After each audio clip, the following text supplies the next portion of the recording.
Okay, so we're in the final run of Better Call Saul. Oh no, I'm so glad that this show is back. As always, I'm Al, this is the Geek in Review. I'm going to be talking about episodes 1 and 2 of Better Call Saul. So if you haven't seen it or you're waiting till the series is finished to binge watch it, this video isn't for you. Just leave a like and we'll call it even. And yeah, after last season's cliffhanger with Lalo and Nacho and everything else in the episode before that with Mike and Saul in the desert, this was just epic and sweet delivery and such good television. I can't tell you how much I've been looking forward to this season. But the opener is a little bit different because we usually get the flash forwards after Breaking Bad with Saul / Jimmy / Gene Takovic. But this season opens in colour, and although it does look to be post Breaking Bad, we do get to see something that we've never seen before, which is Saul's house, and it's being cleared out. So this must mean that something big is coming up. Is Gene going to be getting back up to something? Will Gene get his own episode? I kind of think we might get that, but let's get into the first two. Now, the first two episodes are kind of a little bit Saul / Jimmy light. He's there where he needs to be, but mostly it's the fallout from Nacho and Lalo and Gus that's the main thread for these first two. It picks up with Lalo faking his death and murdering a guy who looks like him that lives next door, and it's clear that he's set this up. You maybe not, or might not initially pick up on it, because when the guy walks in, he's got a big huge beard. Lalo says, shave it apart from the moustache and the soul patch, and then him and the wife start talking about the dental work that Lalo's paid for. And after Lalo has murdered the wife, he goes to the husband and you see that now he's shaved, he looks exactly like Lalo, and that's when you click on that Lalo has paid to get his own teeth recreated into this guy's head so that he can fake his death, and he does it and he pretty much gets away with it. So Nacho is on the run, and sort of like Mike and Saul in the last season where they're stuck in the desert, this is one of these fight to survive sort of things. Everyone in the area is after him because they're on the Salamanca's payroll, so he can't trust anyone, including the cops. And the cartel has worked out that Nacho is the traitor. And Mike, in these two episodes, and I think probably throughout the whole season, is going to be the only one that's batting on his side and wants to get him back alive. Because Gus is just worried that it's going to tie to him and who's going to get their hands on him first. So the clearest way to solve the problem is to kill him rather than try and save him. Because that's the way that Gus Fringe works. He'll keep you as long as it's beneficial to him. He's not a huge fan of violence, but if he's got to use it, he's not going to hesitate. So they managed to set him up in a hotel out in the middle of nowhere so he can get picked up. And that's kind of where he is for the rest of the first episode. North, Kim and Jimmy are trying to go about their normal lives. The cops are starting to figure out that the fake identity that Lalo gave last season when he was arrested is beginning to fall apart, so they're on the trail there as well, but this isn't really built into a main thread. There's a pretty good back and forth between Jimmy and the cops at the start of the episode, and you can tell that Jimmy's under stress, not only from the Lalo situation, but also from still what's picking up in last season, because if you look at him, you can see he's still got the suntan from being stuck in the desert. And at this point, he still thinks that Lalo's dead because Mike and Gus told him it was going to get sorted out. And Kim seems to be enjoying her new pro bono role better than anyone she's had in the rest of the seasons. They're still plotting against Howard, but what's really interesting is during a chat about what they're going to do about this, Kim basically lays out all of Saul's identity. You know, the flashy car, the office, the palace of justice.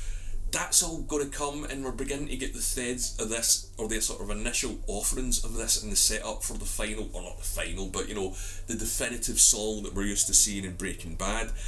And I was surprised that most of these things came from Kim and not Jimmy. The dynamic in their relationship's really changing. He's a bit more on the straight and narrow here, or as much as he can be, whereas she's willing to break the rules and get into trouble.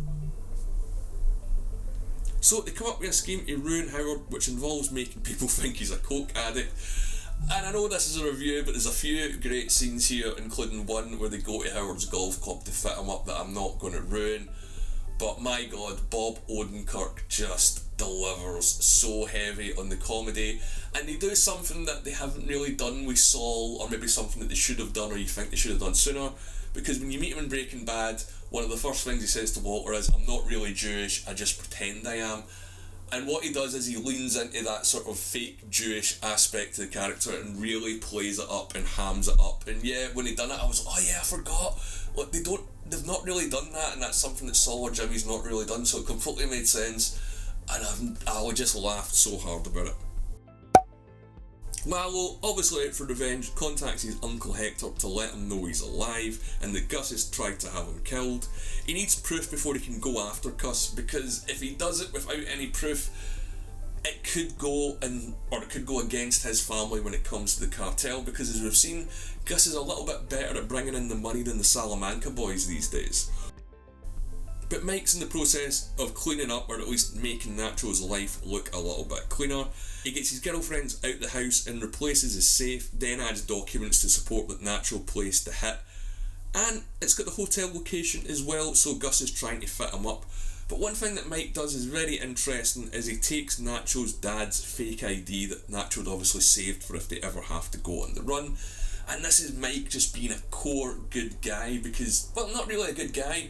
Nacho's dad isn't in their life, and lifestyle, and Mike knows that, and he doesn't want to drag an innocent civilian in. Maybe because it's morality, but also maybe because it would attract unwanted attention. If some elderly guy just shows up dead, they're going to start looking at the people around them.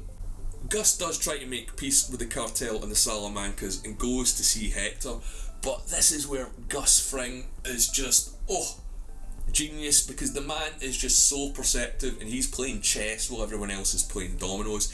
He picks up from Hector, that's pretty much paralysed and can't really express himself just from his facial expressions, that Lalo's alive and contacted them. So Gus is quietly on Lalo's trail. And we do also get some great callbacks to the earlier seasons of Better Call Saul, with the Kettlemans coming back. Him want to rope them into their anti-Howard plan, and he tells them about Howard's alleged cocaine addiction and how that could have affected them at their trial.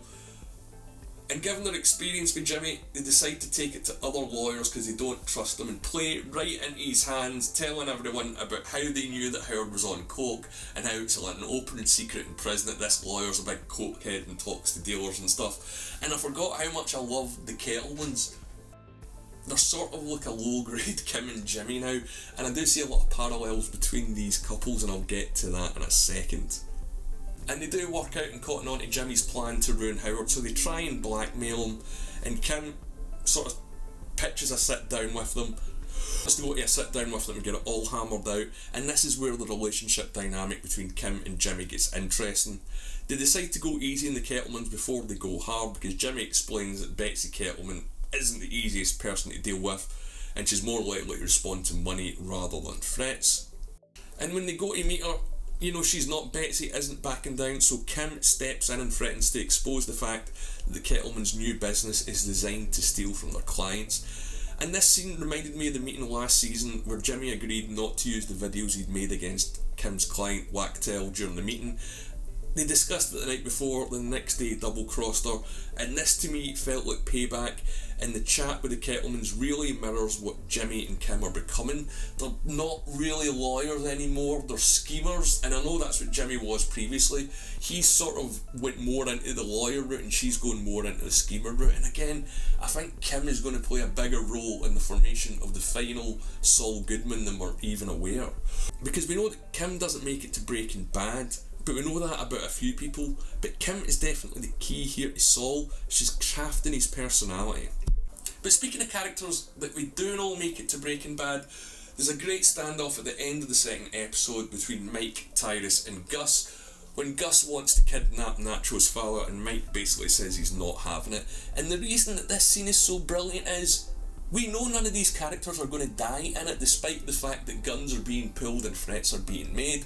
They all survive up until Breaking Bad, but the writing is so good on this show that you forget that, and the tension is so hard it just hits you like a hammer. Now, while this is all going on, Nacho is still stuck in a hotel room out in the middle of nowhere, but he notices in the empty building across the air conditioner's running, so it looks like he's being watched, and he gets a jump on the guy. but just as he's planning to escape, the Salamanca twins show up and there's a shootout, which is pretty epic. Nacho seems to get away, but he's still out in the desert in the middle of nowhere with no water. Mike's still up north, so I hope they're going to hook up at some point and Mike's going to rescue him, because there's nothing more I love than a Mike Ehrmantraut shootout. They're the opposite of John Wick, that everyone's standing still or you don't even see the person firing the gun, and it's still powerful and it's still heavy. Now, as you can tell, I really enjoyed the first 2 episodes of Better Call Saul.